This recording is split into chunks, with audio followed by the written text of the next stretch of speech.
The consumer, they call us. We're the people that buy. While everyone else is out to sell some kind of merchandise, we run to the boss and tell him we need a bit more gold, some tax deductions later, and we still wind up in the hole. Welcome to the inaugural episode of Maritimes Watch, the only dedicated program looking at corruption and misuse of public resources in Atlantic Canada. My name is Don Bowser. I'm the president of Impact, an NGO that's looking at stopping corruption here in the Maritimes. Today's episode is about the undue influence exercised by some corporations on the government and its policies. Many in Canada have been outraged and shocked by the case of SNC-Lavalin, in which the Prime Minister's office is alleged to have interfered with the prosecution for corruption of this Quebec-based construction company. Essentially, it was alleged that corruption charges were deferred in order to protect jobs at the firm. As shocking as this case of undue influence may be to many, it is not unique. We've seen it in case after case in which corporations are given preferential treatment in order to protect jobs, allegedly, and to be able to allow them to continue to operate. Today we will look at how in one region, one company, our own local oligarch, Irving, has been able to influence not only government decisions in Atlantic Canada, but also at the national level. Irving is a very large corporation, has many arms. One of its arms is its naval construction of Irving Shipbuilding, or IS as I like to call it, but please don't confuse that with Islamic State. They are very different in how they operate. Irving Shipbuilding has been enjoying a great period of growth over the last years. In 2015, the Canadian government awarded it a $2.3 billion contract to build the DeWolf-class Arctic offshore patrol ships, or AOPS.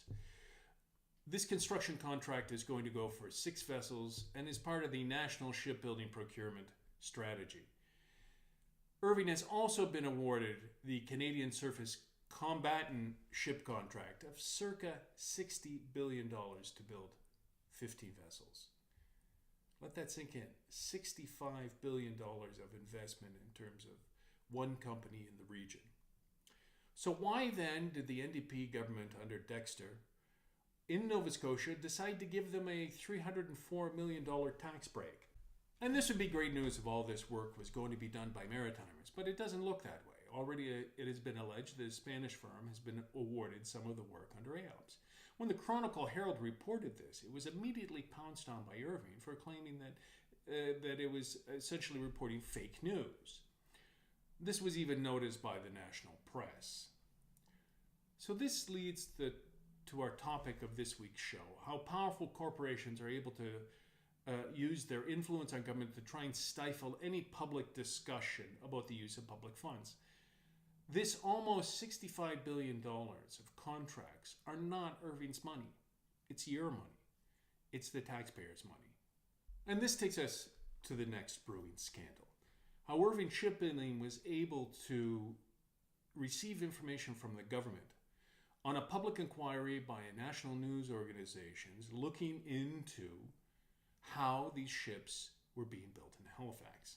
Following a tip, Post Media submitted questions on March 6 to 2 government departments, National Defence and the Public Services and Procurement Canada, about possible problems that existed in the welding on the DeWolf-class ships.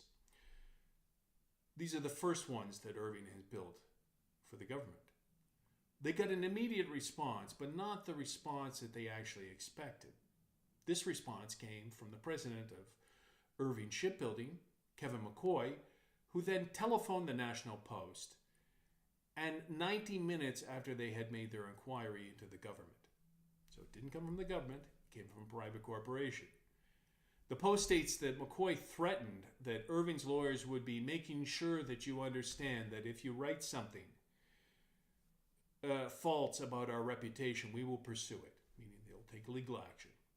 How is it possible that a private company is informed by the government within a very short period of time about an access to information request done by national media. Do these things actually happen in Canada? Smacks a little bit more of an authoritarian regime somewhere in the developing world. But this is not the first case, and it's not going to be the last case, in which corporations have been informed by public servants on inquiries that are ongoing. So we currently have the case of Mark Norman, who's been charged with breach of trust for allegedly giving out information from the Prime Minister's office and on the shipbuilding contracts to another company. So this also comes on top of the resignation of the Treasury Board of Canada, Scott Bryson, who resigned allegedly for his involvement in the Norman case and his connections with Irving Shipbuilding. Nothing has been proven in court yet. No evidence has come forward. But what we see is that there is, again, allegations of improper contact between public servants and this company. So what do we have? We have a large corporation that is able to influence, receives information from public servants, and tries to stop any public discussion about how it's building these ships, what it is going to do with the money that it's been given, and who else is involved with this. There's very low level of access to information on this case. People have looked into it, but essentially we only have the award of the contract, no real details about how this is going, how the competition was run. None of this is public information. Granted, in defense contracts, quite often you have people claim that it's for security reasons. But in this case, you see large public procurement ongoing without any real information about how it was awarded. Again, this undue influence of corporations is one of the main problems that we currently have in Canada. We need to start looking into how corporations influence government policy and then to stop it. I urge everybody at home and all the viewers today to actually start doing something about corruption.